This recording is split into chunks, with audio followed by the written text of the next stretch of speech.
Praise the Lord. परमेश्वर का धन्यवाद। यीशु मसीह में आप सबका स्वागत करते हैं। आइए हम यिर्मयाह चैप्टर 17 वर्स 5 अध्याय 17 का 5 पढ़ते हैं। जो मनुष्यों का सहारा लेता है, मनुष्यों पर भरोसा रखता है, अपने पे भरोसा रखता है, तो प्रभु यीशु मसीह हमसे क्या कहते हैं? यहोवा यूँ कहता है, शापित है वो पुरुष जो मनुष्य पर भरोसा रखता है और उसका सहारा लेता है। परमेश्वर कहते हैं वो शापित है, वो मनुष्य, वो इंसान शापित है जो दूसरों का भरोसा लेता है। परमेश्वर का वचन कहता है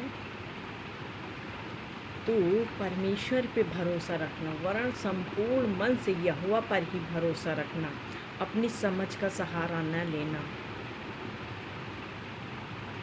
और उसका सहारा जाता रहा। जो परमेश्वर मनुष्य पर भरोसा रखता है उसका सहारा जाता रहा, क्योंकि मनुष्य का सहारा लेना व्यर्थ है।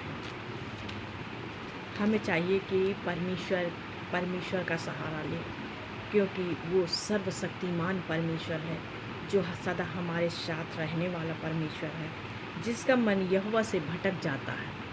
देखिए परमेश्वर क्या कहते हैं, जिसका मन यहोवा से भटक जाता है वो निर्जल देश के अधमरे पेड़ के समान होगा और कभी भलाई न देखेगा। जैसे कि पेड़ जो सूख जाता है, वो मरा हुआ होता है। जो मनुष्य परमेश्वर से अलग हो जाता है वो एक मरे हुए के समान होता है। तो परमेश्वर हमसे कहते हैं कि वो निर्जल देश के जहाँ कोई जल नहीं, कोई आशा नहीं, कोई आस्था नहीं, कोई भरोसा नहीं, उस निर्जल देश के अधमरे पेड़ के समान होगा और कभी भलाई ना देखेगा। कभी भी उसके साथ अच्छा नहीं होगा जो परमेश्वर का सहारा नहीं लेते हैं। ऐसा परमेश्वर ये वचन कहता है। वह निर्जल और निर्जन तथा लोनछाई भूमि पर बसेगा। वह निर्जल और निर्जन तथा लोनछाई भूमि पर बसेगा। वो जहाँ पर जल नहीं होगा, कोई जन नहीं होगा, कुछ भी नहीं होगा, यानी कि जैसा कि रेगिस्तान जैसा, जहाँ पर कोई भी पेड़ पौधा नहीं होगा, कोई जल नहीं होगा, कोई उपज नहीं होगी, कोई सहारा नहीं होगा, ऐसे देश में वो बसेगा। फिर क्या परमेश्वर कहते हैं, क्या ही धन्य है वो पुरुष जो यहोवा पर भरोसा रखता है।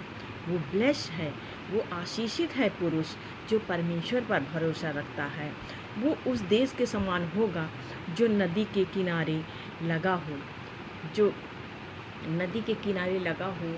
जो पानी से भरपूर, पूरी तरह से परमेश्वर उसको ब्लेस करता है, उसको जल देता है, जीवन का जल देता है, खाने से उसको तृप्त करता है, चिकनी चीज़ों से तृप्त करता है, और जो चाहता है वो परमेश्वर उसको देता है। परमेश्वर कहता है अपनी सारी चिंताएं मुझ पर छोड़ दे, मुझे तेरा ध्यान है।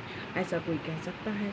ऐसा परमेश्वर है जो हमारा पिता है, हमसे कहता है तू यहोवा पर भरोसा रख। और क्या लिखा वर्ष 8 में, वो उस वृक्ष के समान होगा जो नदी के किनारे लगा हो, जो हमेशा हरा भरा रहेगा और सुरक्षित अपने आप को महसूस करेगा, और उसकी जड़ जल के पास फैली हो। जब धूप होगी तब उसको ना लगेगी।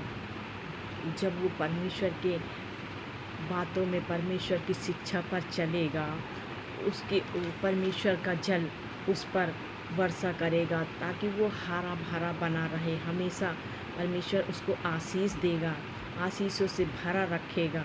और जब वो धूप भी होगी तो भी उसको न लगेगी, कोई प्रॉब्लम भी आएगी तो उसके पास नहीं आएगी। परमेश्वर कहता है तेरे ओर दाहिने 10,000 गिरेंगे, बाएं 1,000 गिरेंगे, दाहिने 10,000 गिरेंगे, तो भी तुझे कुछ भी नुकसान ना होगा। ऐसा परमेश्वर कहते हैं।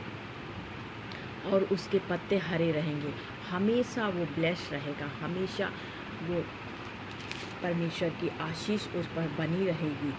जब परमेश्वर पे भरोसा रखते हैं जो लोग। और सूखे वर्ष में भी क्या परमेश्वर कहते हैं, और सूखे वर्ष में भी उसके उसके विषय में, उनके विषय में कुछ चिंता ना होगी। चाहे अकाल आ जाए, चाहे कुछ भी हो जाए, संसार में कुछ भी होता रहे, लेकिन परमेश्वर के डरवैयों को, परमेश्वर के को भय मानने वालों को और परमेश्वर पर विश्वास करने वालों को किसी भी प्रकार की चिंता नहीं होगी, क्योंकि वो तब भी फलता रहेगा, क्योंकि वो परमेश्वर की ब्लेसिंग उसके साथ रहेगी। वो कहीं भी जाए, कहीं भी हो, किसी भी निर्जन भूमि में भी चला जाए, चाहे रेगिस्तान में चला जाए, चाहे पहाड़ में चला जाए, हमेशा परमेश्वर उसके साथ रहेगा, हमेशा परमेश्वर उसके लिए प्रबंध करेगा। ऐसा हमारा परमेश्वर है। तो आइए परमेश्वर का धन्यवाद करते हैं और परमेश्वर से प्रार्थना करते हैं। आइए प्रार्थना करते हैं। है लिखा फादर यीशु नाम से आपका धन्यवाद करते हैं, सेनाओं की हम आपका धन्यवाद करते हैं पिता परमेश्वर, जो भी इस प्रार्थना को सुने पिता परमेश्वर, तेरे वचन को सुने पिता परमेश्वर, आशीषित होने पाए पिता परमेश्वर, और सदा तेरे भय में बना रहे पिता परमेश्वर। तो पिता परमेश्वर आप उनको सहारा देना पिता परमेश्वर, उनको आशीषित करना पिता परमेश्वर, जो तेरे पिता परमेश्वर, जो तेरे भय में बना रहे और तेरे डेरे के निकट बना रहे पिता परमेश्वर। सारा धन्यवाद आपको देते यीशु नासरी के नाम से मांगते, सुने कबूल करें, आमीन।